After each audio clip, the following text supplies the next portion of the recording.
প্রেত পিরিতি। শিলিগুড়ির মহানন্দা নদীর ওপর দিয়ে যখন হাড় কাঁপানো উত্তরে হাওয়াটা বয়ে যায়, তখন সেবক রোডের ধারে যে পুরনো বাড়িগুলো আছে, সেই জরাজীর্ণ বাড়িগুলো যেন যন্ত্রণায় শিউরে ওঠে, কেঁপে ওঠে।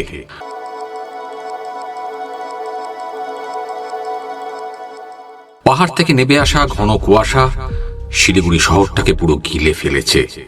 চারদিক শুধু সাদা সাদা। প্রচন্ড ঠান্ডায় শহরটা যেন কাঁপছে। তখন প্রায় রাত 10:30। সেই সময় একটা হলুদ ট্যাক্সি এসে দাঁড়ালো নীলগিরি নামে একটা অ্যাপার্টমেন্টের ঠিক সামনে।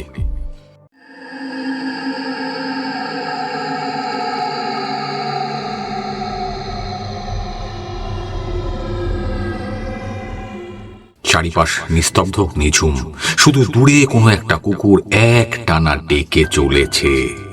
আয়ুষী ট্যাক্সি থেকে নেবে তার ব্যাগগুলো হাতে নিল আর দেখলো ট্যাক্সিতে আর কিছু পড়ে নেই তো। আয়ুষী একজন আর্কিটেক্ট, তার বেড়ে ওঠা কলকাতা শহরে।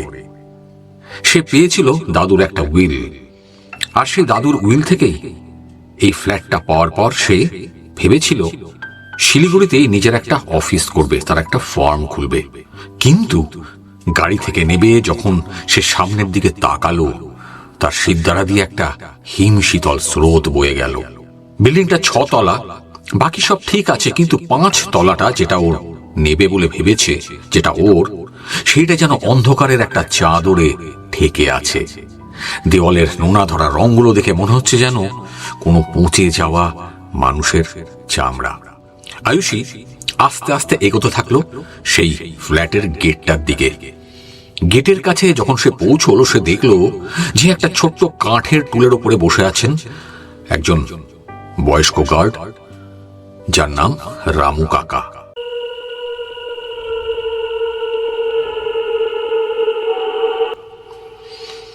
তার গায়ের চাদরটা না অনেক দিনের পুরনো, আর চোখ দুটো একদম নির্লিপ্ত সাদা, কোনো এক্সপ্রেশন নেই। আয়ুষী তাকে আমতামতা করে বলল, নমস্কার কাকা, আমি আয়ুষী। 5 তলার 42 এর ফ্ল্যাটের চাবিটা কি আপনার কাছে আছে?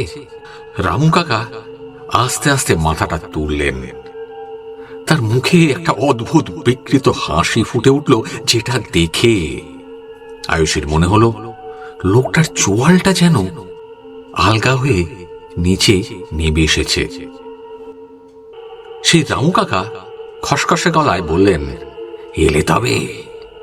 আমরা তো সবাই তোমারই পথ চেয়ে বসেছিলাম দিদিমণি। এই নাও, এই নাও, এই নাও চাবি। তবে একটা কথা মনে রেখো, আজ কত তারিখ?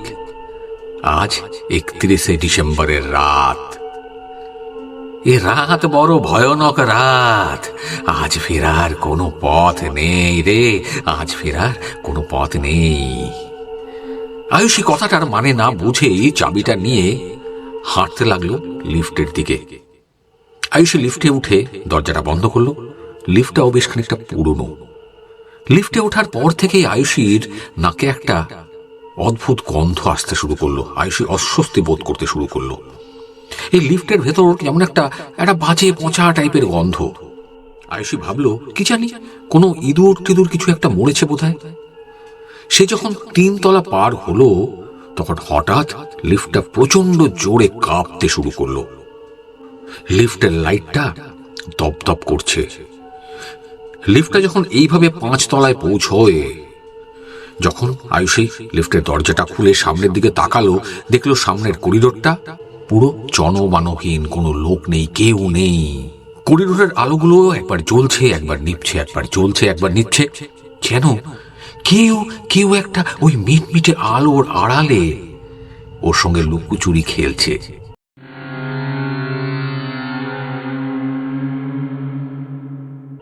কিন্তু সামনে আসছে না। আয়ুষী ভাবলো এসব চোখের ভুল, জার্নি করে এসছে, হতেই পারে। যাই হোক, আয়ুষী ফ্ল্যাটের দরজাটা খুলে ভেতরে ঢুকলো। ঢুকে দেখলো ধুলো মাখা সমস্ত ফার্নিচার সবগুলো সাদা কাপড় দিয়ে ঢেকে রাখা আছে। ওর দেখে মনে হচ্ছিল যেন সারিবদ্ধভাবে কয়েকটা কফিন বা কয়েকটা লাশ কেউ ঢেকে রেখেছে। আয়ুষী নিজেকে শান্ত করার চেষ্টা করলো।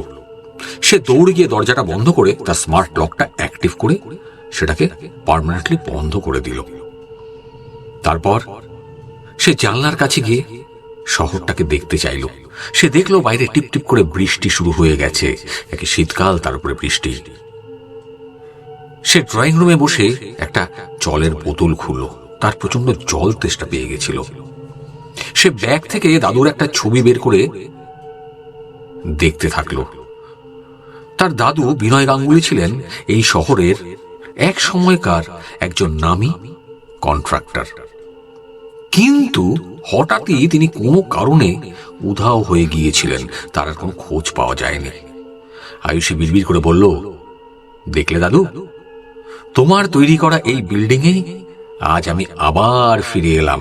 তোমার বংশের কেউ কিন্তু আবার তোমার তৈরি করা এই জায়গায় এসে পৌঁছলো। দাদু, তুমি থাকলে কত ভালো লাগতো বলতো। আস্তে আস্তে রাত তখন ঠিক 11টা বাজে। হঠাৎ হঠাৎ নিস্তব্ধতা চিরে ড্রয়িং রুমের কোনায় রাখা একটা পুরনো ল্যান্ডলাইন ফোন বেজে উঠল।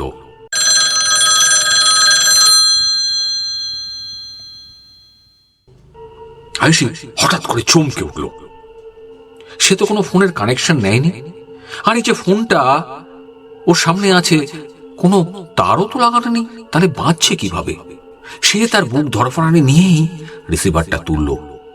উপাস থেকে শুধু একটা ভারী শ্বাস নেওয়ার শব্দ। হ্যালো, কে বলছেন? আয়ুষী ভয়ে ভয়ে জিজ্ঞাসা করল। উপাস থেকে যে গলাটা ভেসে আসলো সেটা শুনে আয়ুষীর রক্ত ঠান্ডা হয়ে গেল। সে বলল, দরজাটা খোলা রেখো আয়ুষী। আজ সেই 31 তারিখ, 31শে ডিসেম্বর। আজ 11 নম্বর পাওনাটা মেটানোর সময় হয়েছে। আমরা আসছি। আমরা সবাই, প্রত্যেকটা মানুষ, সবাই আসছি। মানুষ বলল, তারপর কি এটা মানুষের গলা? আয়ুষী ভাবল। তারপর একটা বিভৎস হাসি দিয়ে ফোনটা কেটে গেল। আয়ুষীর হাত থেকে থপ করে রিসিভারটা পড়ে গেল। ঠিক সেই মুহূর্তেই সে তার মোবাইলে একটা নোটিফিকেশন দেখলো, যেখানে লেখা ফুটে উঠেছে, smart lock alert, main door unlocked.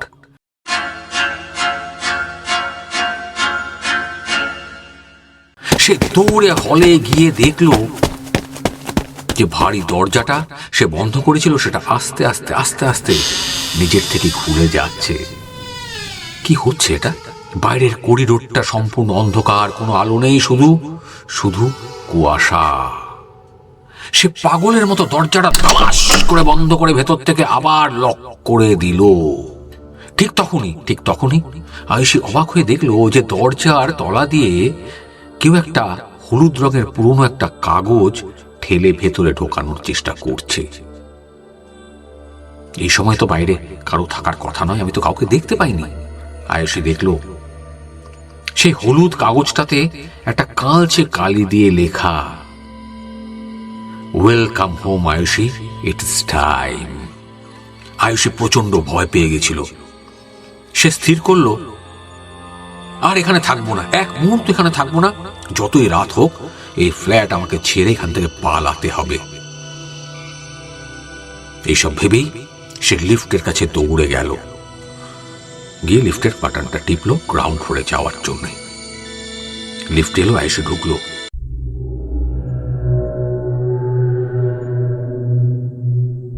Lift নিচে নামতে শুরু করেছে, কিন্তু অদ্ভুত কাণ্ড যে দরজা খুলতে আয়ুষী চিৎকার করে উঠল। সামনে কোনো রাস্তা নেই।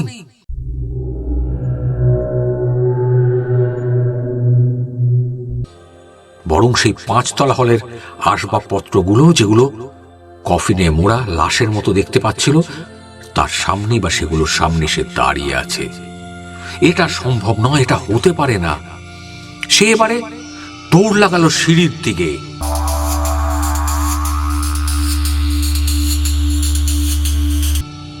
সিঁড়ি দিয়ে যত তাড়াতাড়ি পারে সে নামতে শুরু করলো। 5তলা থেকে 1তলা, 2তলা নামলো, 1তলা, গ্রাউন্ড ফ্লোর, কিন্তু প্রতিবার সে দরজা খুঁড়ছে, খুলেই দেখছে নিজেকে সেই অভিশপ্ত 42-এর A নাম্বার ফ্ল্যাটের সামনেই।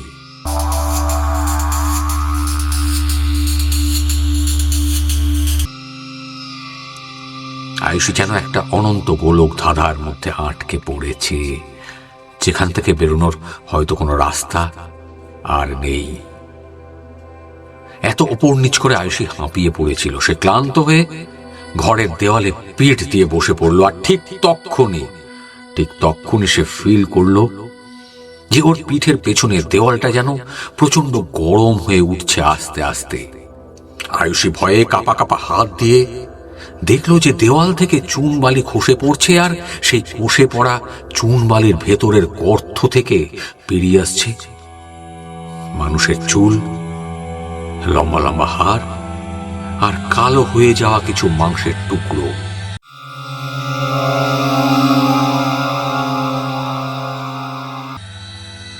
তার সঙ্গে এটাও দেখলো যে দেওয়ালে অসংখ্য মানুষের হাতের ছাপ ফুটে উঠছে। ওর মনে হচ্ছে যেন ভেতরে বহু মানুষ আটকে আছে, আর এই আটকে থাকা মানুষগুলো সে দেওয়ালটা ভেঙে বাইরে বেরিয়ে আসতে চাইছে। আয়ুষী ঠকঠক করে কাঁপতে কাঁপতে দেওয়াল থেকে একটু পিছিয়ে আসার চেষ্টা করলো। আর ঠিক তখনই আয়ুষীর চোখ গেল সোফার নিচে। সে অবাক হয়ে দেখলো যে সোফার নিচে একটা পুরনো ডায়েরি। সে মাথা নিচু করে হাত দিয়ে টেনে ডায়েরিটা বার করলো, করে দেখলো তার উপরে লেখা বিনয় গাঙ্গুলি। আরে, এটা তো আমার দাদুর ডায়েরি। 1980 সালের 31শে ডিসেম্বরে লেখা শেষ পাতায় যা লেখা ছিল তা পড়ে আয়ুষীর গলা অব্দি শুকিয়ে গেল। সেই ডায়েরিতে লেখা ছিল, নীলগিরি অ্যাপার্টমেন্টের ভিটেতে আছে অভিশাপ। আমি অনেক সঙ্গে কথা বলেছি, এক তান্ত্রিককে পেয়েছিলাম, তিনি বলেছিলেন 11 জন মানুষকে বলি না দিলে এই ইমারত, এই বিল্ডিং, এই কনস্ট্রাকশন খসে পড়বে আপনার। আমি 10 জন মজদুরকে কংক্রিটের ভেতরে মেরে গেঁথে দিয়েছি, কিন্তু 11 নম্বর বলিটা হতে হবে আমার নিজের রক্তের। আমি তা পারিনি, তাই এই দেওয়ালগুলো আমাকে কোনোদিন ছাড়বে না, কোনোদিন ছাড়বে না। ঘড়িতে বেজে উঠল ঢং ঢং ঢং করে 12টা। ঘড়ির কাঁটাটা থেমে গেল। আয়ুষী দেখলো যে ড্রয়িং রুমের ভেতরের আসবাবপত্রগুলো যেন হঠাৎ করে বাতাসে ভাসতে শুরু করেছে। দেওয়ালের ভেতর থেকে বহু মানুষের আর্তনাদ বেরিয়ে আসতে শুরু করলো।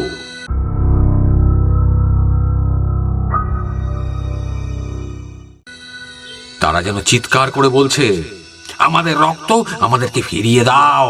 আয়ুষী ভয়ে দৌড়ে গিয়ে ইন্টারকমে রামু কাকাকে ফোন করলো। কোনো শব্দ নেই। হঠাৎ দেখলো রামু কাকা তার সামনে দাঁড়িয়ে আছে। সে রামু কাকাকে জড়িয়ে ধরে বলল, কাকা, আমাকে বাঁচান। আয়ুষের মাথায় নেই এই রামু কাকা কোথা থেকে এসে ঘরে ঢুকলো, কিভাবে ঢুকলো। হয়তো দরজাটা খোলা ছিল, কিন্তু রামু কাকা আয়ুষকে অবাক করে দিয়ে এক পা সরে দাঁড়িয়ে বললেন, দিদিমণি, তোমার দাদু 10 জন মজদুরকে মেরে গেঁথে দিয়েছিল এই দেয়ালে, আর আমি ছিলাম সেই 10 নম্বর মজদুর। 45 বছর ধরে আমি গেটে বসে পাহারা দিচ্ছি, যাতে তোমার দাদুর বংশের কেউ এখানে আসে, আর সেই তান্ত্রিকের দেওয়া ওই 11 নম্বর বলিটা পূর্ণ হয়।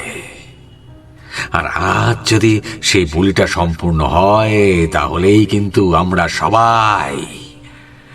সবাই মুক্তি পাব। সারা অ্যাপার্টমেন্টের আলো নিভে গেছে। বাইরে হই হুল্লোড়ের আওয়াজ চলছে। নববর্ষ সেলিব্রেশন শুরু হয়ে গেছে। আয়ুষী দেখলো জানলা দিয়ে বিদ্যুৎ চমকানোর আলো দেখা যাচ্ছে, আর সেই আলোয় সে দেখলো দেওয়াল থেকে অজস্র কঙ্কালসার মানুষের হাত আয়ুষীকে টেনে হিচড়ে দেওয়ালের ভেতরে নিয়ে যাচ্ছে। আয়ুষীর কিচ্ছু করার নেই, চিৎকার করা ছাড়া। সে শুধু চিৎকারই করে যাচ্ছে, কিন্তু তার সে শব্দ কোথাও পৌঁছচ্ছে না। বাইরে তখন মুষলধারে বৃষ্টি। তার সেই শেষ আর্তনাদ শিলিগুড়ির কুয়াশাচ্ছন্ন বাতাসে আস্তে আস্তে মিলিয়ে গেল। 1 জানুয়ারি পরের দিন সকাল, শিলিগুড়ির প্রত্যেকটা মানুষ সবাইকে বলছে হ্যাপি নিউ ইয়ার। আর হঠাৎ করে সেই মানুষগুলো দেখলো নীলগিরি অ্যাপার্টমেন্টের সামনে প্রচুর পুলিশ, তারা 42A ফ্ল্যাটের দিকে যাচ্ছে। যে ফ্ল্যাটটা একদম খাঁ খাঁ করছে, কিচ্ছু নেই, কেউ নেই।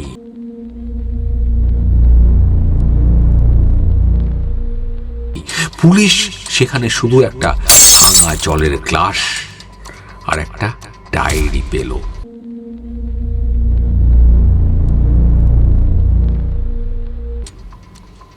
আর সেই মেয়েটার আয়ুষীর কোনো চিহ্ন নেই ওখানে।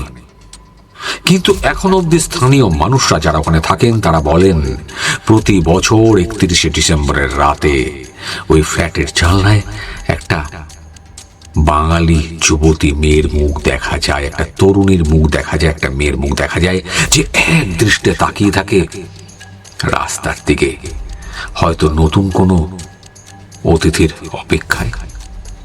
কে জানে কখন এসে তাকে মুক্তি দেবে। যদি গল্পটা ভালো লাগে তাহলে রিকোয়েস্ট করবো আমার এই প্রেত পিডিতি চ্যানেলটা সাবস্ক্রাইব করতে, লাইক করতে, আর অনেক অনেক শেয়ার করতে, আর আমার পাশে থাকতে, যাতে এই ধরনের গল্প বা আরো ভালো ভালো গল্প আপনাদের কাছে আমি নিয়ে আসতে পারি। অসংখ্য ধন্যবাদ যদি ভিডিওটা শেষ অবধি দেখে থাকেন। ভালো থাকবেন।